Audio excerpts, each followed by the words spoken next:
যুক্তরাষ্ট্রে চিকিৎসা নিতে ইচ্ছুক বাংলাদেশি ভিসা আবেদনকারীদের জন্য নতুন নির্দেশনা জারি করেছে ঢাকার মার্কিন দূতাবাস। শনিবার দূতাবাসের ভেরিফাইড ফেসবুক পেজে প্রকাশিত এক বার্তায় এ তথ্য জানানো হয়েছে। দূতাবাসের তথ্য মতে, চিকিৎসার উদ্দেশ্যে B2 ভিসা আবেদনকারীদের চিকিৎসা, সংশ্লিষ্ট ব্যয় এবং যুক্তরাষ্ট্রে যাওয়া আসার সম্পূর্ণ খরচ বহনের আর্থিক সক্ষমতার প্রমাণ দিতে হবে। নির্দেশনায় সুস্থ জীবন,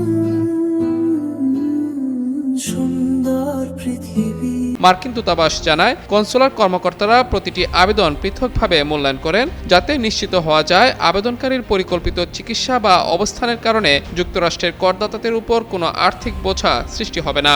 চিকিৎসা ভিসার আবেদনের ক্ষেত্রে আবেদনকারীদের নিজ দেশের চিকিৎসকের ব্যবস্থাপত্র জমা দিতে হবে। পাশাপাশি কেন যুক্তরাষ্ট্রের চিকিৎসা প্রয়োজন সেটিও স্পষ্টভাবে উল্লেখ করতে হবে। এছাড়া যুক্তরাষ্ট্রের কোনো চিকিৎসক বা হাসপাতালের সম্মতিপত্র প্রয়োজন হবে, যেখানে চিকিৎসার সম্ভাব্য সময়কাল এবং আনুমানিক ব্যয়ের বিবরণ উল্লেখ থাকতে হবে। মার্কিন দূতাবাস আরও জানায়, আবেদনকারীদের চিকিৎসা ব্যয়, যাতায়াত ব্যয় এবং যুক্তরাষ্ট্রে অবস্থানকালীন বসবাসের খরচ বহনের পর্যাপ্ত আর্থিক সক্ষমতার প্রমাণও দাখিল করতে হবে।